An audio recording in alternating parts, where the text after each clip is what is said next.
একটা পরিষ্কার বার্তা দিতে চাই।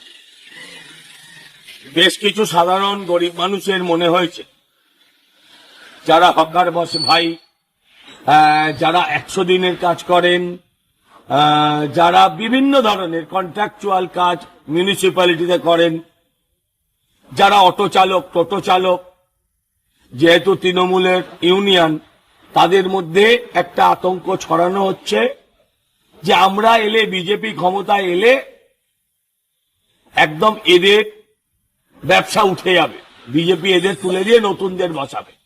বিজেপি কখনো গরিব মানুষের পেটে লাথি মারেনি, আগামী দিনও মারবে। আমি সমস্ত ছোট ব্যবসায়ী, হকার ব্যবসায়ী, যারা দিন আনেন দিন খান, 100 দিনের কর্মী, আইসিডিএসটা হয়তো নয়, 100 দিনের কর্মী, মিউনিসিপ্যালিটি স্টাফ, কন্ট্রাকচুয়াল, তাদের মধ্যেই আতঙ্ক ছড়ানো হচ্ছে। তারা নিশ্চিন্তে থাকুন, কারোর কাজ যাবে না। আমি আমার অঞ্চলে, যেখান থেকে আমি পৌর প্রতিনিধি হয়েছিলাম, সেখানেও কারোর কাজ কখনো খাইনি। গরিব মানুষের কাজ বিজেপি কখনো খাবে না।